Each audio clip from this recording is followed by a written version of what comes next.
La expresión venta de libros antiguos me asusta un poco, porque creo que las antigüedades cuestan caras. Soy una escritora sin posibilidades, gran amante de los libros antiguos, y los títulos que me interesan son imposibles de conseguir aquí, excepto en carísimas ediciones para coleccionistas. Adjunto una lista de mis problemas más apremiantes. Si tienen alguna copia en buenas condiciones de cualquiera de los libros incluidos que no cueste más de $5, pueden considerar esta carta como un pedido formal. Atentamente, Helene Huff. Alejandro, buenas tardes. Buenas tardes. Javier, buenas tardes. Buenas. Una película, como ya digo, poco conocida de la filmografía de Anthony Hopkins y de la propia Anne Bancroft, que es verdad que de ella hemos hecho ya 2 descubrimientos. Uno es y otro fue Buscando a Greta, que era también una película excepcional, cuyo personaje tiene muchas similitudes con esta. Esta película del año 1987, británica, y adapta un libro que no es un libro, no es una novela, es un relato corto. Una selección de cartas, además reales. Toda esta historia está basada en un hecho real y las cartas no se ha cambiado nada. En la película está retratada exactamente al pie de la letra la misma correspondencia. ¿Qué les pareció redescubrir esta pequeña joya? Sí, además es curioso el hecho de que la película solo fuera 4 años antes del Silencio de los Corderos, que es la película que marcó la carrera de Anthony Hopkins, que ya era un gran actor antes, pero que hay que reconocer que el Silencio de los Corderos realzó su carrera e incluso lo hizo muy popular, cosa que no era antes, aunque había hecho películas excelentes, como por ejemplo El Hombre Elefante de David Lynch.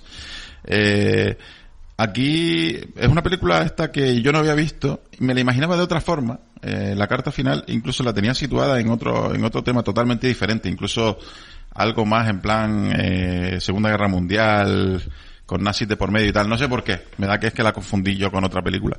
Y cuando la empecé a ver, pues digo, bueno, pues tiene una premisa bien sencilla, pero es todo un ejemplo de cómo con una idea muy sencilla puedes ejecutar una gran película, porque solo con el contenido de las cartas y con esa narrativa, ¿no? Carta va, carta viene, mantienes 90 minutos de película con un ritmo en todo momento muy bueno, muy agradable y que se deja ver, ¿no? También ayuda que son dos grandísimos actores, Anne Bancroft y el propio Hopkins, y la verdad que la película es muy disfrutable, a mí me gustó mucho.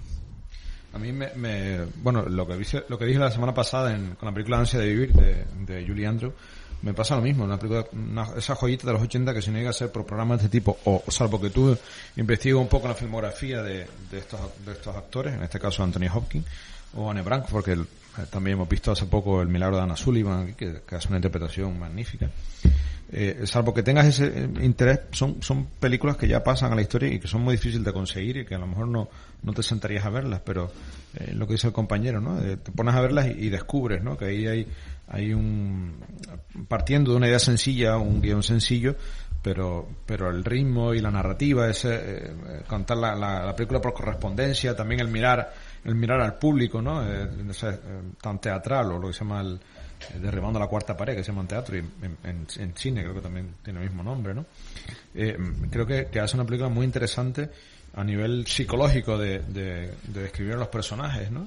Y también dando un poco homenaje a ese mundo que ya se nos fue, que ya no viene más, y que nosotros pues tuvimos la suerte de gustar un poco, que es ese mundo de la correspondencia, de la carta, de los detalles, de las cestas de Navidad, de los regalos, de tener detalles con las personas que te quieren, ¿no? El compañerismo en el trabajo, y son cosas que ya hemos ido perdiendo, ¿no? Las librerías, en el gusto por ir a una librería, estar ojeando ahí lo que tiene y preguntar, encargar un libro, decir, no, es que no ha llegado, y esperamos tú 15 días, un mes por que ha llegado un libro, eso ya ha desaparecido, ¿no?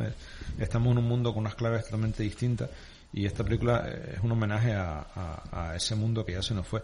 Me hizo recordar un poco hace unos años la librería de Coixet, de Isabel Coixet, esta catalana que hizo aquella película que se ganó pues bastante colles, y es también un homenaje, ¿no? Ese mundo por la literatura y claro, en este caso en concreto era una mujer que buscaba ediciones especiales o muy antiguas, o de libros, tenía unos gustos muy muy refinados, ¿no? Sí. De Chaucer a John Donne, es decir, los Whitman, es decir, los escritores clásicos más difíciles de encontrar en ediciones limitadas, ¿no? En primeras ediciones, que es lo que ya... Que John Donne era el escritor que estudiaba aquella de la película La Vida. Sí, la protagonizada por Emma Thompson. Y a mí me hizo que era especialista en John Donne, sí. Sí. Es una película también sobre las librerías de segunda mano. Yo estaba recordando, por ejemplo, los que nos metemos en esas estanterías de la obra social, que es una de las librerías donde hoy se consigue casi todo. Estanterías y sótanos, ¿no? Tú mirabas y te podías encontrar dentro de una temática otra cosa y te encontrabas ahí un libro. Pues, y son aquí hay un homenaje a esas librerías que ya adelanta un poco, profetiza un poco el cierre de estos comercios. La escena final de esta película, que es devastadora, primero porque no llega a conocer nunca al librero, que es una pena que, por motivos a veces incluso un poco absurdos, ¿no? Porque ella podía haber hecho, pero nunca dio el paso a hacer el viaje. Y luego cuando por fin va, se encuentra con que el local está vacío, está cerrado, ya está... y dicen algunos que hoy en día es un McDonald's, donde está esta misma ubicación, la calle Crossroad número 84, hoy en día es un McDonald's lo que está ahí. O sea que... todo será sustituido por un McDonald's o por una cosa de estas, ¿no? La verdad que la película homenajea a las librerías de segunda mano, como tú dices, y el tema de la correspondencia, de las cartas, como decía Alejandro antes, que a mí me tocó bastante el tema de, bueno, es que a mí me gustaba escribir y yo, si me gustaba una chica y tal, yo le escribía una carta, se la mandaba a su casa y después hacía mucha ilusión cuando te respondían. Era otro rollo porque no era una respuesta tan inmediata como ahora. Tan inmediata, sino te llegaba y te contaban una historia y entonces a mí me hacía mucha ilusión. Es algo que se ha perdido totalmente porque hoy en día yo creo que habrá muy poca gente que se escriba por correspondencia. Los habrá todavía. Sí, pero los habrá todavía. En Navidad, que se usaba hasta hace poco, como darte la tarjeta. La postal, no se usa. Y yo no lo uso, porque ya eso se ha dejado de usar. Yo creo que es una película que a lo mejor a la generación actual pues no le pueda crear ninguna emoción, porque yo reconozco que al final de la película, cuando ella va y digamos que cierra el ciclo, ¿no? Yendo a Londres a ver la librería, a mí se me escaparon varias lágrimas porque digo, es como el fin de una época, ¿no? Que uno ha vivido y que sabes que... Y cierra. Las generaciones actuales prefieren eso, un McDonald's, no una librería, eso está claro. Totalmente. Y hay una frase bonita que ella dice al principio, que es cuando... empieza la película en el avión, ¿no? Y dice, bueno, vas a estar Londres el compañero, va a estar el que estaba sentado al lado, va a estar Londres por negocio. Y dice, no, una cuenta pendiente, ¿no?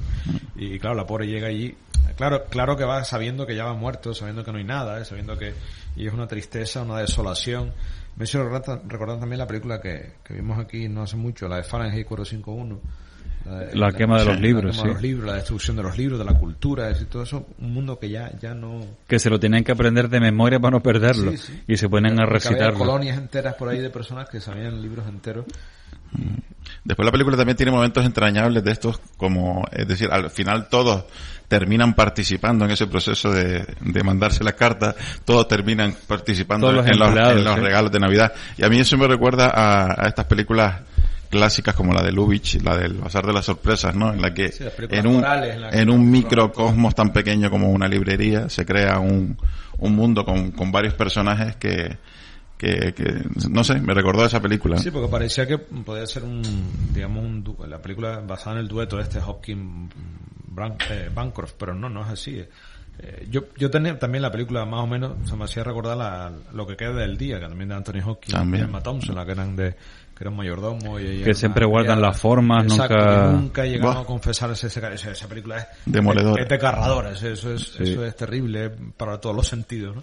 Porque aquí pensaba que esta película iba por esta línea, ¿no? Yo tenía apuntado aquí eso, que la pregunta es si realmente llegaron a enamorarse sin verse. El final, algo de amor platónico tuvo que haber ahí. Lo había, el final es precioso cuando la mujer de Judi Dench, que es la que ha hecho muchas películas de la Reina Victoria, ¿no? Sí, y es la secretaria de James Bond también, las películas nuevas. Exacto. Y pues esa actriz al final le dice, yo confieso que he tenido celos de usted, ¿no? Porque yo no sabía escribir como usted y se notaba que mi marido y usted tenían una relación muy muy especial. Esa escena es preciosa, ¿no? En la que la mujer reconoce que tenía un rival que no podía superarlo, ¿no? Porque su marido era pues muy exquisito en su trabajo, muy perfeccionista, era un señor en todas las de la ley, ¿no? Era un hombre que Sí, pero al mismo tiempo no es que a él no se le veía en ningún momento intención de ni dejar a su mujer, ni de engañarla, ni de nada. Era una admiración por alguien que hay una escena preciosa también, que es cuando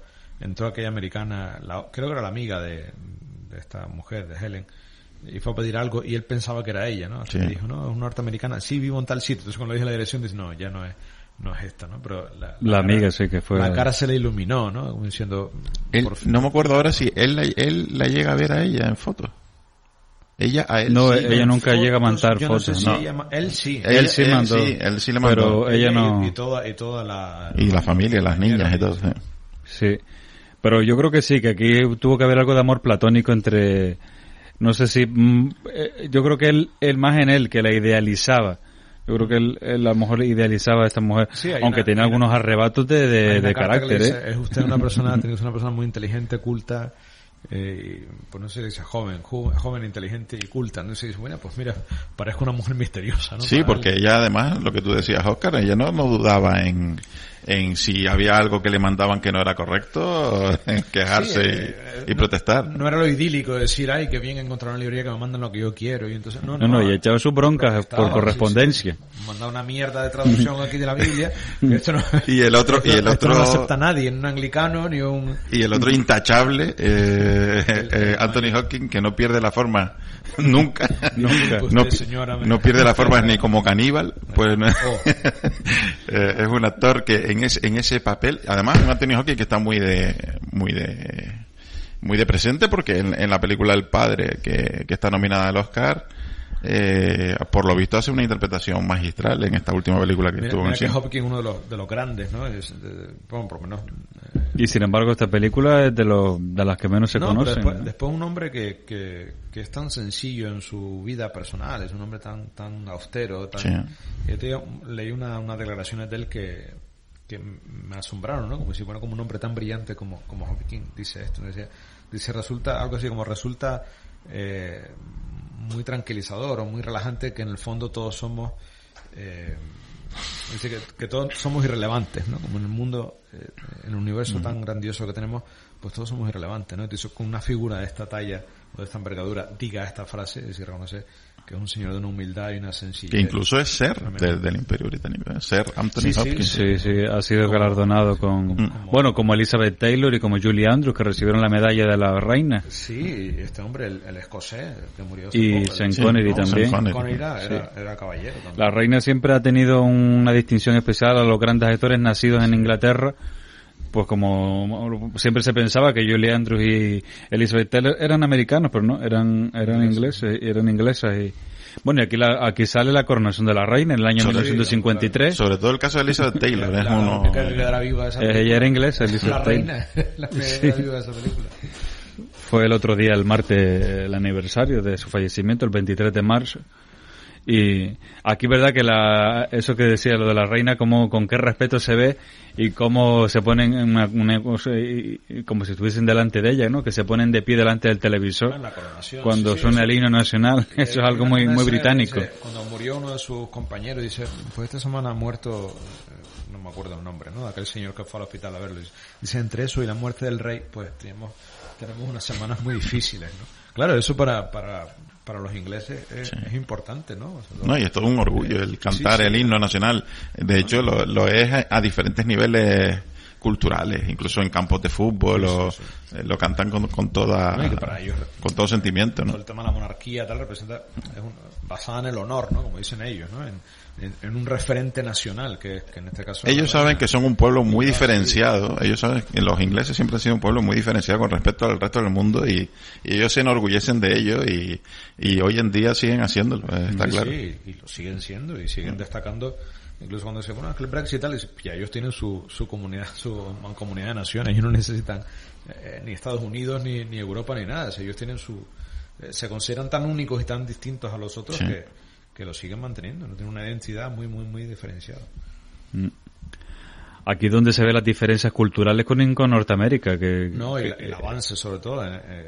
Inglaterra estaba pasando por un momento de crisis económica bastante fuerte, ¿no? Entra Churchill de primer ministro, y se veía como en América pues estaban mucho apoyantes, mejor. ¿no? Y los alimentos que tenían... Le manda el jamón, le manda... Sí. Hace tiempo que Y no las vemos latas. carne, ¿no? Es decir, eso es asombroso, Sí. ¿no? Con todo el racionamiento, toda la época de racionamiento que vivió... Sí, se iba a decir que estaban racionando hasta con un huevo al mes. Sí, Imagínate. sí, estaba todo... Y eso que estamos hablando de los 50, que ya la guerra había terminado hace un par de años Sí, ya. pero fue el remontar todo Pero claro, es que Inglaterra quedó muy afectada también después de los bombardeos, ¿no? Sí, Londres fue bombardeada por Alemania. Sí, y aquí se ve ese vínculo de afectivo que va creando esta escritora, que no sé si luego fue una escritora de mucho éxito. Aquí se cuenta que hacía guiones para series de televisión, sí. pero no sé si luego llegaría... Bueno, dicen que con este libro, publicado en los 70, el libro este de el recopilatorio de cartas, dice que fue uno de sus grandes éxitos. Y eso que ni siquiera es una novela estructurada, sino solamente es un libro de cartas, pero... Anthony Hopkins, curiosamente, también tuvo otra película en la que se relaciona, esta vez físicamente, con una poetisa americana, que es la de Tierra de Penumbra, que la tratamos aquí, que es otra excelente película en la que Anthony Hopkins está soberbio. Él hace de Lewis. Sí, de Lewis, el escritor de Narnia, ¿no? Y que también es una de esas películas brillantes, sí. Sí. Esa es una de las grandes. Aquí también otra de las grandes cosas que tiene esta película es la producción, que es de Mel Brooks, un actor, director, que nada tiene que ver con este mundo, pero dicen que fue el marido de Anne Bancroft y que le hizo este regalo, porque a ella le entusiasmaba cuando se puso de moda en los 70 esta novela, esta recopilación de cartas, y quiso llevarla al cine, pero claro, no había medios, y Mel Brooks dice que como regalo de aniversario de boda le produjo esta película y la hizo para ella prácticamente. Siempre fue una pareja muy peculiar, ¿no? Peculiar porque mira que no tiene nada... No tenía que ver una cosa con cinematográficamente parece que no tiene nada que ver, uno de la comedia loca y otro de... Pero que eran una de las parejas de estas típicas parejas de Hollywood, ¿no? Como la de Paul Newman, ¿no? Estas parejas que duran en el tiempo y que son admiradas por el cariño, ¿no? Y que para ser producida por Mel Brooks no dio ninguna nota estridente de comedia loca que podría sacar un poco a la película. Digo, me hizo recordar la que vimos otro día de Ansia de Vivir, porque empieza justo igual, que es un traveling en la ciudad de Londres. Empieza igual, ¿no? Haciendo un recorrido por Londres y debe ser que, no sé, estaban los 80, esta es del 87. Sí, es de la misma época. Del año anterior. Es que curiosamente, estaba buscándolo porque curiosamente Mel Brooks fue productor ni más ni menos que de El Hombre Elefante. También, de David Lynch. ¿Por qué? Porque estaba en Bancroft también en otra parte. 80-81, ¿no? Es decir, que Mel Brooks como productor produjo películas muy serias, a su mujer, totalmente opuestas a lo que él hacía como director, que eran simplemente parodias, ¿no? Sí, porque normalmente tenemos los años 80 como unos años en los que, bueno, más bien... No, hay joyas, lo que pasa es que las joyas de los años 80 están un poco conocidas, porque los años 80 siempre lo que más triunfó fueron por las películas de pandillas, juveniles. Claro, pero después está salpicado por películas como Amadeus, por ejemplo, que son... Creo que El Hombre Elefante es del año 80, 81. 80. Empezamos en la década de los 80. Y tanto cuando se habló, cuando falleció Mac von Sydow, todo el mundo hablando del Exorcista y de Bergman, pero nadie conocía Ansias de Vivir, por ejemplo. Que los 80 tienen muchas películas que no son muy conocidas y son joyas son pequeñas joyas que en su momento no fueron comerciales porque no era la moda, no era lo que se estilaba. Son mejores que los grandes éxitos de los 70, que es verdad que los 70 fue un cine más escéptico, fue más... los 70 yo creo que... crítico con lo establecido. Yo creo que los 70 fue un poco... Es que en los 70 resurgieron figuras muy importantes como Scorsese, Coppola, Spielberg, Woody Allen.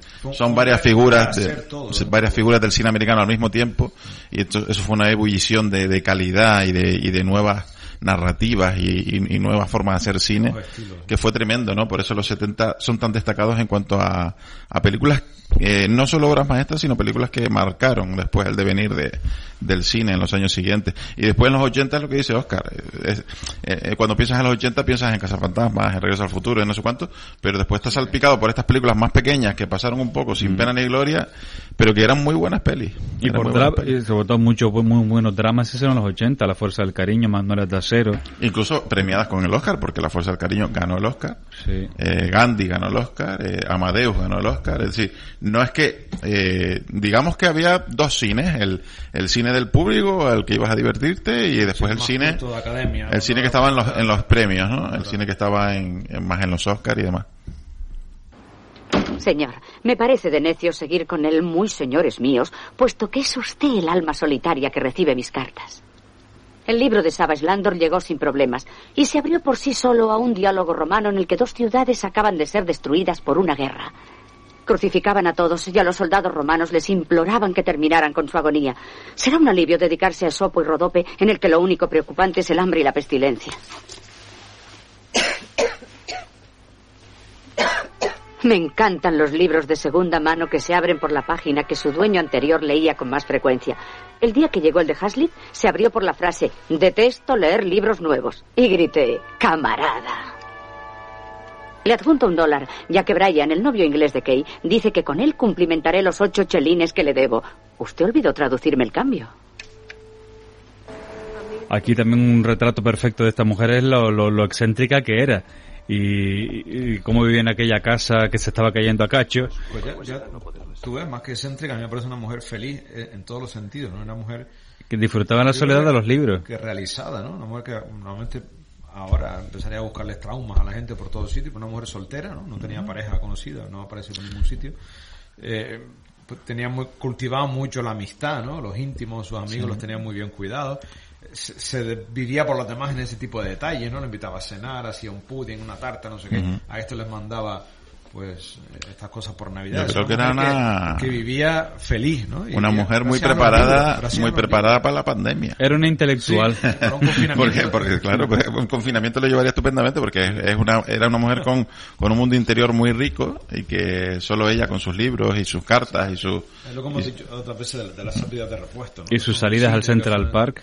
O al cine también, hay una escena... Al cine. Hay una escena buenísima que está en el cine y tiene el cigarrillo, y el cigarrillo es todo ceniza, ¿no? Como se ha olvidado de fumar mirando la pantalla fijamente. Esa escena es preciosa, ¿no?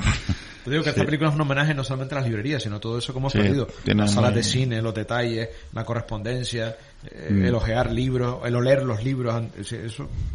Y una escena que me recordó, que parecía que si la ves solamente te creerías que esté buscando a Greta, que es la de cuando está en aquella manifestación y se la lleva a la policía y la mete en la furgoneta, y después ella se ríe viéndose a sí misma en la tele, ella misma se ríe de sí misma. También ese activismo propio de sí, porque la mujer toda su vida, ¿no? Aquel personaje de la de Cindy Lumet era también así, era una mujer que le plantaba cara a las injusticias laborales, y en este caso aquí estaba con los estudiantes que se vio envuelta en esa manifestación, y ella fue a eso, sino que... Sí.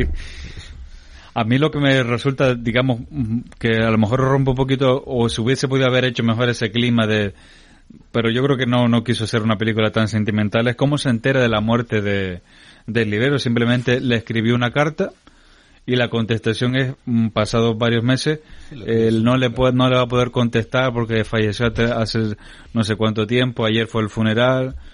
Como que normal, no hay un seguimiento de la enfermedad, sino fue tan de repente se entera. Y de repente fue una operación de apéndice, ¿no? Y la peritonitis se le complicó y con eso murió, ¿no? Eso fue rápido, ¿no? No hay una enfermedad durante mucho tiempo.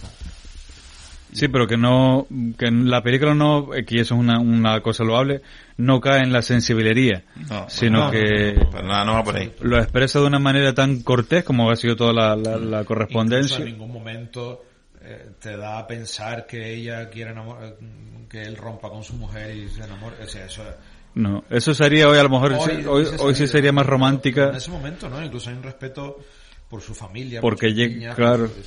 Porque si llega un momento que parece una película demasiado cortés en el trato, demasiado... No, hay una escena también a destacar, que cuando ella dice, Frankie, es usted la única persona en el mundo que me comprende, ¿no? Diciendo, es usted mi alma gemela, ¿no? Que va mucho más allá de un interés pasional, erótico, ¿no? No sé, se va mucho más allá de un interés meramente... Sí, físico, que va mucho más allá, ¿no? Un alma gemela, es como un hermano. Había ya fueron muchos años de correspondencia, ¿no? y entonces había ya un trato ya más cordial, ¿no? ¿Con qué escena se quedarían de esta película, de este homenaje a los libros? Que es muy curiosa esta escena de... Me encantan los libros usados, ¿no? Y cuando alguien compra un libro de segunda mano y ve las marcas de su anterior dueño, o las firmas, o los subrayados que hizo. Yo voy a ser malo esta vez y le voy a quitar seguramente la de Alejandro, aunque que él comentó antes. A mí me gusta mucho esa carta final.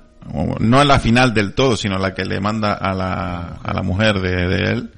Y que es el título que da nombre a esta película. Está muy bien esa carta porque ahí ves cómo también la mujer de él era una mujer muy correcta, ¿no? Siempre callada, tranquila. Incluso reconoce que son muy distintos, ¿no? Era un hombre más culto, más refinado, y yo, con mi carácter irlandés, siempre estaba reivindicando mis derechos, ¿no? Y es muy bonito, ¿no? Muy bonito saber que el marido también era un buen padre, era un buen marido, se portaba muy bien con ella con él, pero que también él podía tener atracción por otro tipo de relaciones o cosas, ¿no? Y eso, la verdad que es una señal de libertad muy grande en lo que es una pareja, ¿no? Que está muy bien. Está mal visto una amistad de un hombre casado con una señora, decir que no sea está mal visto, ¿no? O socialmente mal visto, ¿no? O incluso que aquí en esta película se destaque las virtudes de este hombre como un buen hombre. Es decir, encontrar una película en que sale de un hombre como un buen hombre también es complicado, ¿no? Y en esa escena también ella dice, le he hecho mucho de menos, ¿no? Y una frase pues muy emotiva para esta película. A mí me gusta mucho aquellas recomendaciones, bueno, cuando ella habla también con esta amiga que está en una gira de teatro y le dice, si pasan por la librería, si van por allí, pues depositen un beso de mi parte, ¿no? Sí, esa es esos lugares, un beso en aquel lugar que es muy querido para mí, que yo no he podido ir, ¿no? Porque cuando quiso ir para la coronación se tuvo que gastar el dinero en los dientes, ¿no? En las muelas porque era como... Pero sí, mi alma está ahí, ¿no? Y cuando dice, los libros parece que están en la campiña inglesa, están en los libros que yo quiero descubrir, y ella dice, no, la campiña inglesa está aquí en mi biblioteca, ¿no? Cuando ella estaba limpiando. Eso es precioso, ¿no? En tu biblioteca puedes tener un mundo entero, ¿no? Eso, el mundo está en los libros, una canción que sonaba por ahí hace unos años, ¿no? Es que ahí era donde estaba su mundo, es decir, toda su... Pues su felicidad era esa librería, era la que había colmado esa ansia cultural, ¿no? De una mujer tan culta como esta mujer, en que los libros eran su refugio. Querida Helene, gracias por su amable carta. Nada de lo que dice en ella puede ofenderme. Me hubiera gustado que hubiese conocido a Frank personalmente. Era un hombre muy equilibrado, con un gran sentido del humor. Y por lo que ahora he podido darme cuenta, sumamente apreciado, ya que he recibido cartas de pésame de muy diversas personas involucradas en el negocio de la venta de libros, que me han confirmado que era un hombre muy entendido y que impartía sus conocimientos con suma amabilidad hacia todos. Si lo desea, puedo enviarle esas cartas. En alguna ocasión, no me importa confesárselo ahora, sentí celos de usted, ya que Frank disfrutaba mucho con sus cartas, puesto que algunas denotaban un sentido del humor muy semejante al suyo. También envidiaba yo su habilidad para escribir. Frank y yo éramos bastante distintos, algo así como polos opuestos. Él tan amable y gentil, y yo por mi temperamento irlandés luchando siempre por mis derechos. Le echo mucho de menos. Con él la vida era tan apasionante. Siempre me explicaba cosas e intentaba enseñarme algo de la sabiduría de los demás. Mis hijas son... Todos en los libros, todos en los libros, todos en los libros. Las nieves del Kilimanjaro, la vida en el Mississippi, Canterbury, París, Lisboa, San Juan, Santiago y San Fermín. Las 1001 noches, los Vedas, Nueva Orleans, Sebastopol, Venecia, Nápoles, Atenas, Don Juan, Gargantúa y Platón. Todo está en los libros, todo está en los libros.